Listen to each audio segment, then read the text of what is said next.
In June of 1983, this illegal dump site in far northwest Oklahoma City created a public outcry. Health department tests showed the site contained oil field waste, and officials feared the waste could present a health threat. In October, the dump owner, Glenn Symes, was fined $20,000 and lost his license for 6 months. Corporation Commission officials say the fine has not been paid.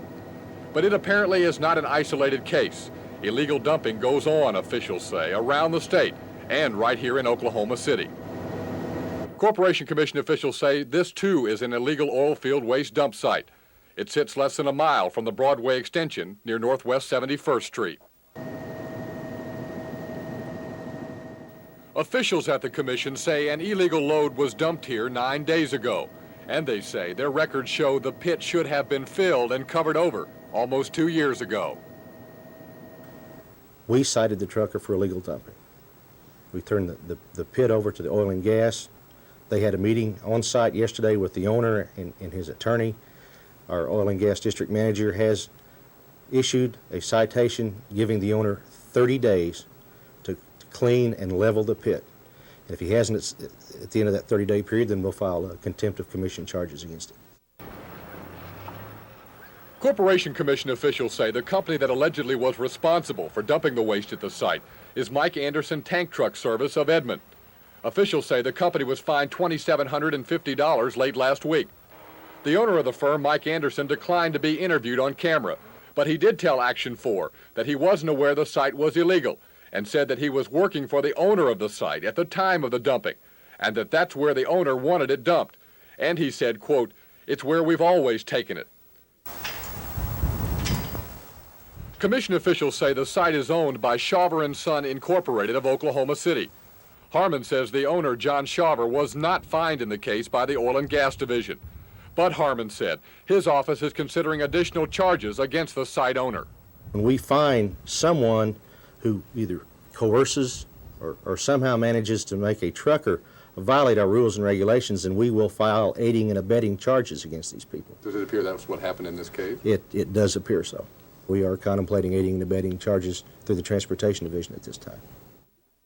Despite repeated attempts over the last 2 days by Action 4 to talk to Mr. Shaver about the site, he has so far not responded to our calls. Corporation Commission officials say there should be no doubt about where the legal dump sites are. The Commission puts out a list like this of where oil field waste haulers can dump. But, say Commission staffers, illegal dumping in pits, pastures, and even by the side of the road goes on. In the month of December alone, nearly $6,200 in fines were levied by the Commission for illegal dumping right here in Oklahoma City. And investigators say they are finding new sites in our area all the time. Like this alleged dump site near the town of Noble in Cleveland County. Commission sources tell Action 4 an investigation has been underway for several weeks at this location near the Canadian River. Those sources allege they believe multiple loads of waste have been dumped here. Said one Commission staffer, quote, "It's one of the worst sites we've seen. There is special concern," say those sources, because the alleged site sits so close to the Canadian River. In recent months, the Commission has been getting tough on illegal dumpers with stiff fines, but it hasn't always been that way. Information obtained from the Commission by Action 4 shows that over a 5-year period from 1978 through 1982, there wasn't much financial or other deterrent to stop illegal dumping. In that 5-year period, only about $4,000 in fines were levied. That comes to about $800 a year. The information also reveals that prior to the Glenn Symes case, no one in 5 years had lost their license to operate because of illegal waste dumping. Our other motor carrier officers didn't write many of those violations in the past, but they basically work the roads and highways where the majority of the truck traffic works to enforce our rules and regulations. We've realized the need for it now, and we have a group out there with that mission, and they are making a significant inroad. This is the first case that we made, the Roadrunner case. That's a $20,000 case. Right there. The man with that mission is Coy Rogers. He heads the Commission's Special Operations Group. In just over a year, his group has levied nearly $100,000 in fines for illegal dumping, 20 times more than in the previous 5 years together. He's made all those cases with only 5 investigators for the whole state. And Rogers says the problem of illegal dumping affects virtually every county. We have some large companies now that we're levying fines against, or that we've investigated and will soon be coming before the commission. So all companies are beginning to realize that anytime they have something aboard that's deleterious in nature, that is harmful to crops, animals, or humans, it must go to a proper disposal. Rogers, Harmon, and others at the commission say their main goal is to get sites like this one cleaned up, but they keep finding others. And they say they believe the reason why some waste haulers dump illegally is because of competition and profit. He bids a job so low, then he needs to find a quick way to get rid of his load. And so he finds a place that he thinks he can get by with dumping it, and if he doesn't get caught, well, then he can try to make a profit on it. While there are many oil field waste haulers that abide by the rules, the list of those who don't continues to grow. And with their small staff, commission officials admit there's probably a lot of illegal dumping, including right here in Oklahoma City, that they'll never know about. Jeff Fowler, Action 4.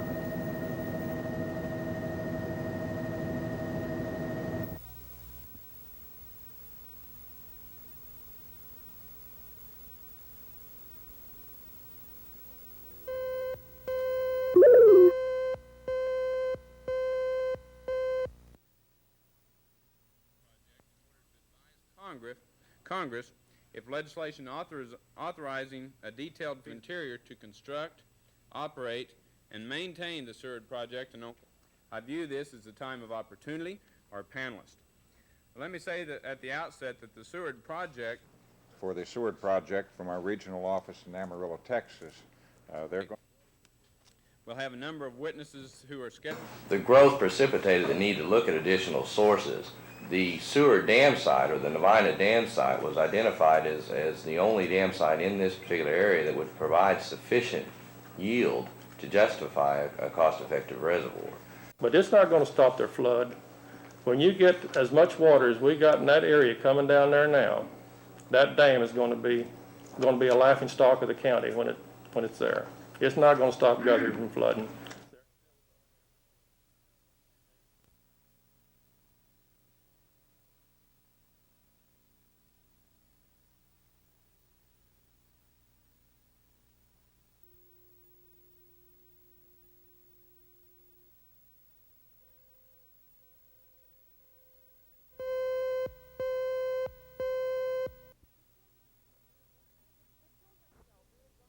The children's shelter is the home of some 50 disabled youngsters. At one time, there were 70 children at the home until a critical report by an investigative team surfaced showing that certain regulations and requirements were not being met.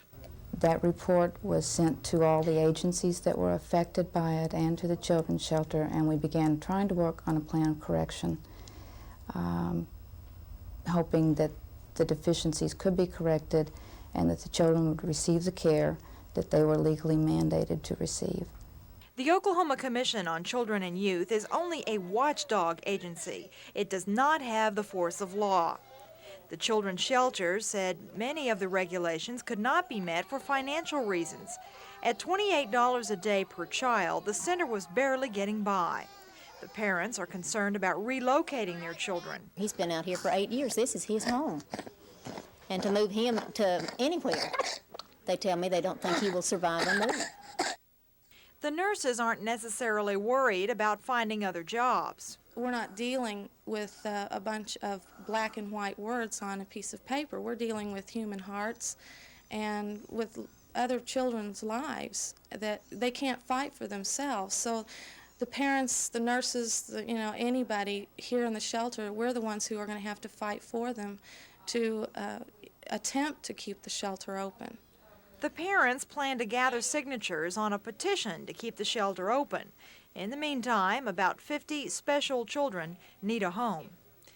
Bella Shaw, Action 4 at the children's shelter.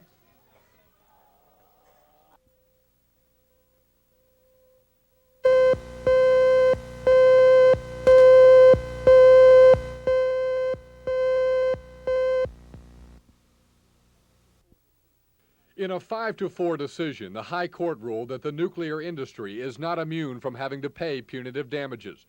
And in sending the case back to a lower court, they left the door open for the Silkwood estate to collect up to the original $10 million awarded by an Oklahoma City jury.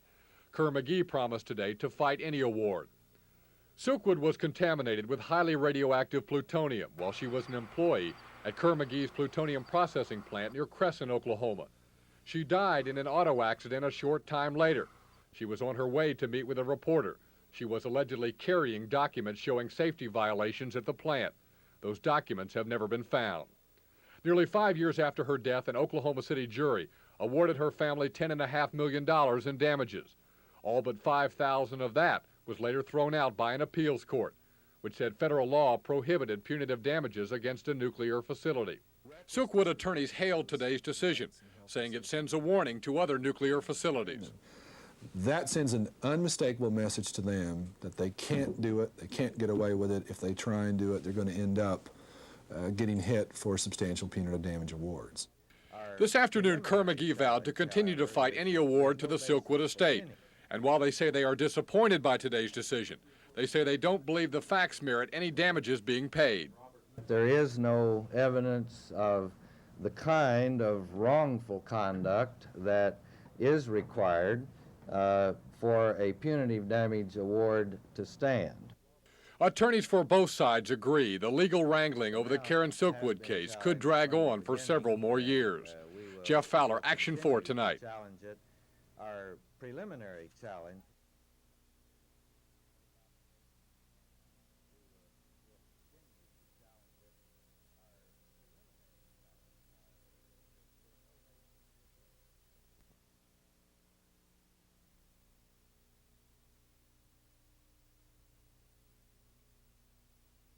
That they suffered, which is primarily their income and their normal income.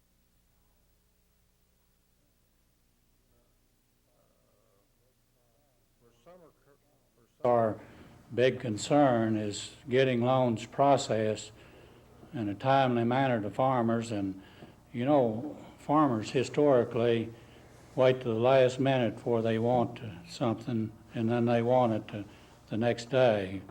And it takes a little longer to process loan dockets than that, and what we're interested in is farmers putting their applications in now and giving us time to process them in an orderly manner.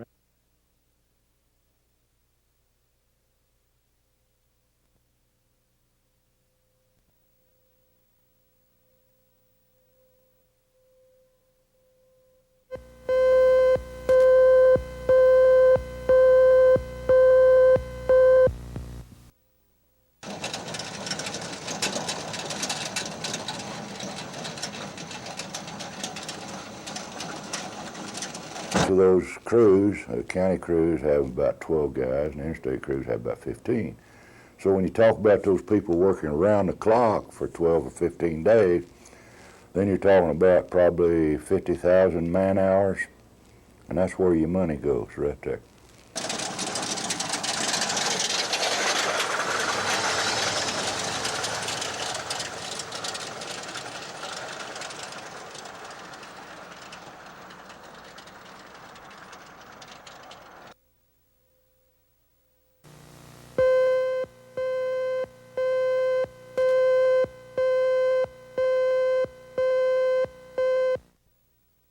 Recover as much as they can on the loans. They try to recover as much as to that additional $100,000. You're just out of luck.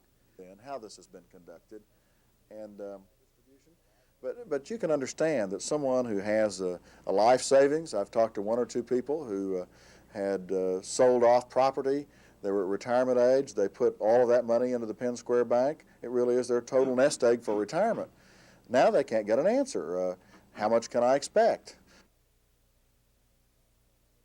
We're wanting some answers, as the senator also stated, as to when we might receive money back. They have already told us that there would be no interest paid. That was in the original announcement. There would be no interest from this point on our money, and that as they accumulated the money from the assets that they had in liquidating the bank, that we would be receiving information as to how much money we could expect back.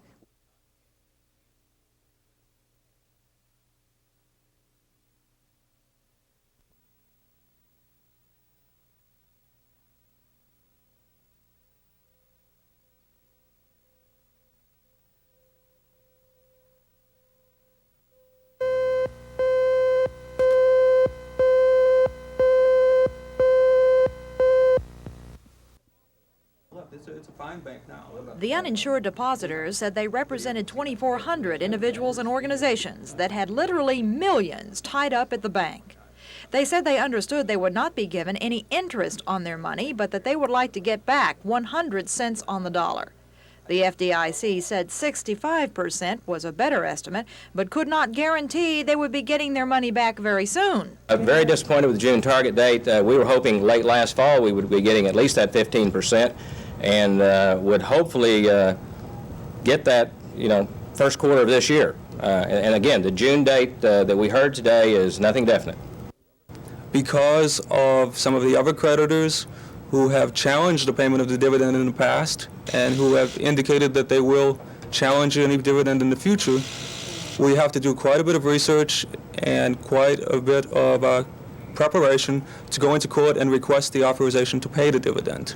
So while the depositors were disappointed they won't be getting their money back until June, they were, however, pleased with the meeting. They described it as cordial. And the FDIC said even if the bank had not been closed, the frustrations of returning the money back to the depositors would have been the same. Bella Shaw, Action 4 in what used to be Penn Square Bank.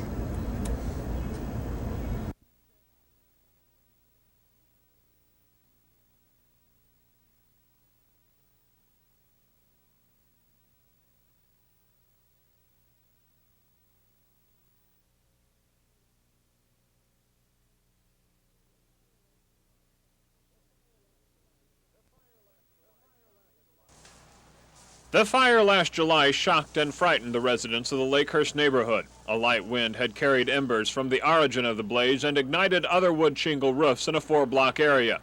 When all was told, 3 houses had been destroyed and 12 others had been damaged. All the houses in the Lakehurst neighborhood had wood shingled roofs because of the neighborhood guidelines. State lawmakers want to make those guidelines illegal, and today a House committee held a public hearing on the issue. I'm going to show you a bundle of cedar shingles used to start fires. It says faster fires for camps, picnic, and the fireplace.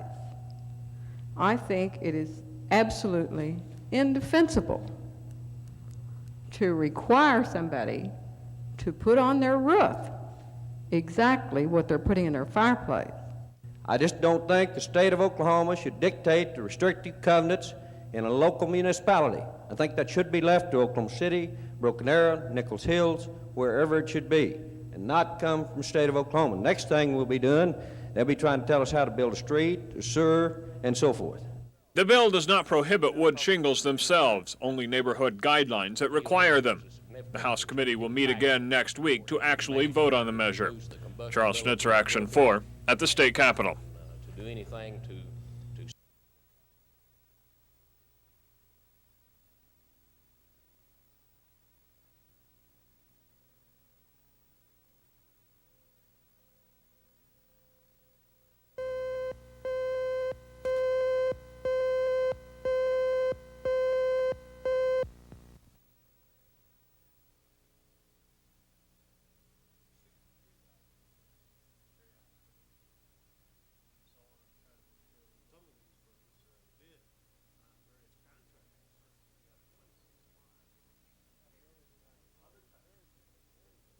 About the only thing I could say encouraging, and certainly it's usually difficult for the people who are in this situation, is that there is signs that the job market is improving slightly, and hopefully with the coming spring we'll see a more prominent sign of improvement.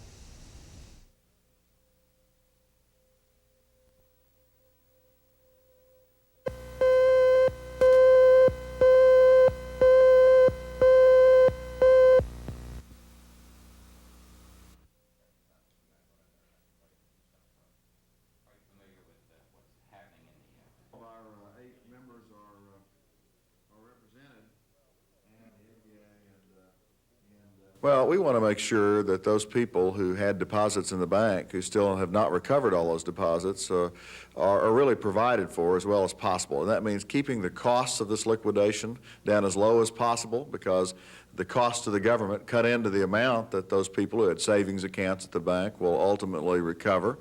And we wanted to make sure that those people who lost money in the bank will get partial payments as quickly as they can.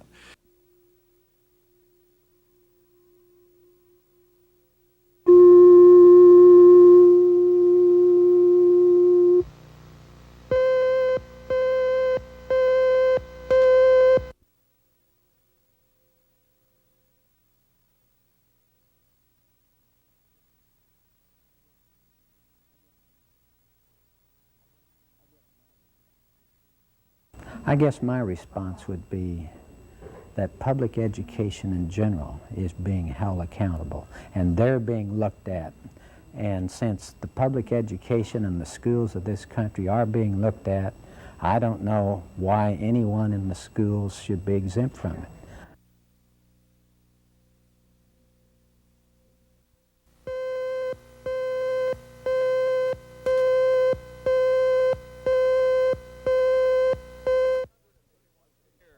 The 131-page budget bill came back to the House with only 13 minor Senate changes, but the thrust of the bill was intact. $150 million in cuts, coming to a little more than 7% of the current budget.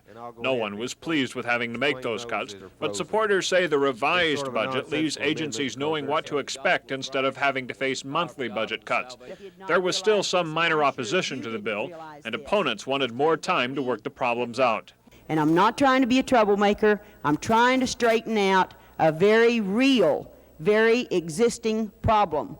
Representative Cal Hobson says the bill is good and it shows an unusual cooperation between the House and the Senate.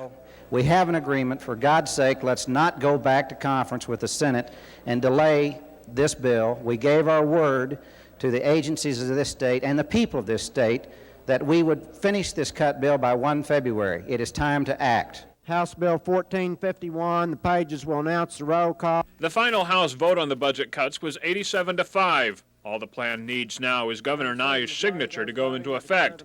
House staff says it will probably be Monday before they have the final bill retyped and sent to the governor's office.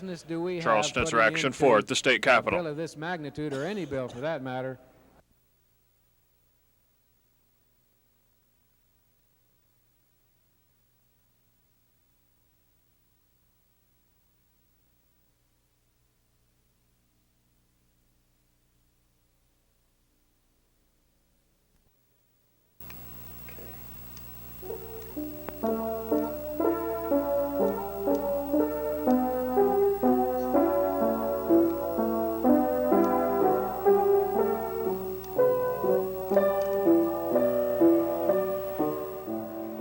For Jamie Feast, though, the effects were not so subtle, and there was not much mourning. Her legs went numb. That numbness gradually spread up her arms to her mouth. She couldn't speak, and she did not know what was happening. I didn't know what it was because I had never heard of migraines. I just thought it was a headache on the one side of your head, and that was no big deal. So I really didn't know what it was. I just knew I was in a lot of pain in my head.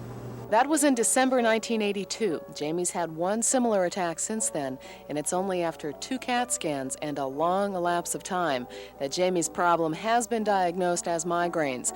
That diagnosis was reached through the process of elimination. When Jamie came in the first time, she couldn't speak well. About the only thing she could do was mumble her last name, and we didn't know if she had had a severe stroke, whether she was on drugs or had gotten into PCP or something like that, whether there had been some kind of severe head injury. A lot of questions remain unanswered about migraine headaches and what causes them. Physically, they are caused by a constriction of blood flow to the brain. That, in turn, lowers oxygen to the brain, which triggers a reaction to increase blood flow. That brings on pressure, and thus the headache. I would imagine that with the amount of research that's being done on migraine headaches, that within the next 5 to 10 years we'll have a very, very good understanding of what it's all about and what exactly is triggering the migraine attack. Chocolate does a lot. It'll make me have a headache. And I was thinking maybe it was the circulation was kind of bad because I would sleep with pillows, 4 or 5 different pillows, so my head was propped up when I slept. And now I just sleep with one, so. And I really didn't get that much exercise and stuff when I first had them. And There are several types of medications on the market for migraines. People who get migraines occasionally can take medicine when they feel a headache coming on and try to abort it. Jamie takes Enderall several times a day to prevent any migraine attacks. We're cutting back on it now. Are you afraid to cut back on it? I want to because I don't want to have it all the time, but I would like to get it off, take it. And I'm just a little frightened about it because I don't know if once I'm off of it, I'm having the migraines all the time.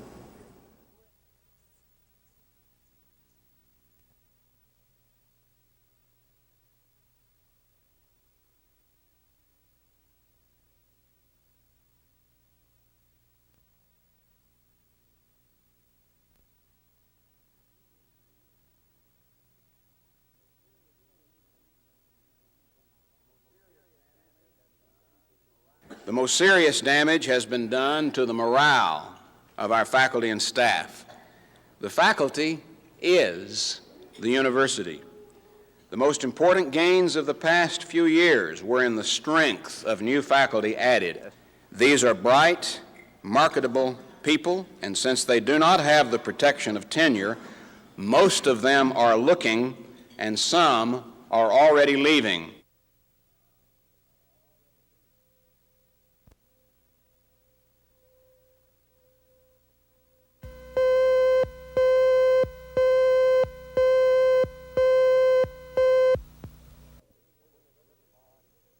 Larry Ellis's bullet-riddled body was discovered along a rural Norman road last September.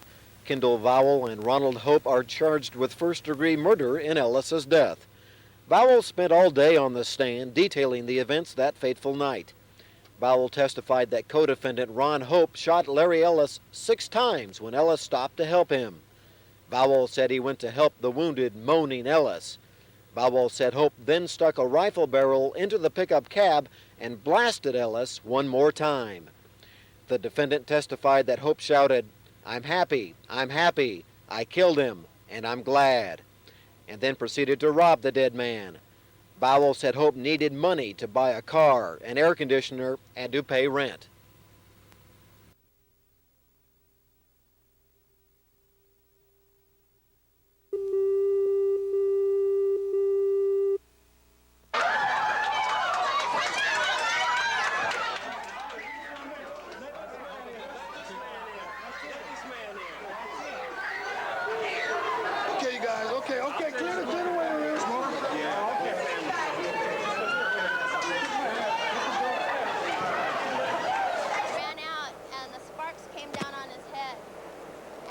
Like he didn't know what was happening, like something was in his hair, and he started shaking it, and it was all blue and white. Girl started crying, and all the lights went off immediately. We thought it was part of the act that was going on, but actually it was a tragedy. He visited several of the patients in the burn center, brought a lot of cheer graciously to them, and left very cheerfully.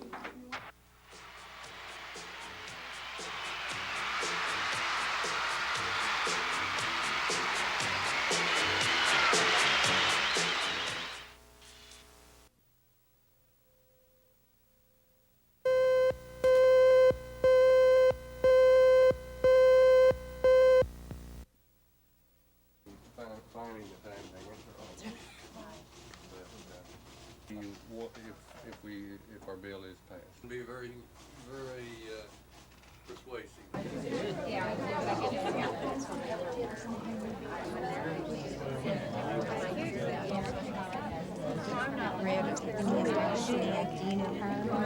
It's for their future. It's for the kids' future that we're doing this, so that we can keep the schools open and get the equipment and the books and all the supplies that are needed so we can give them an excellent education.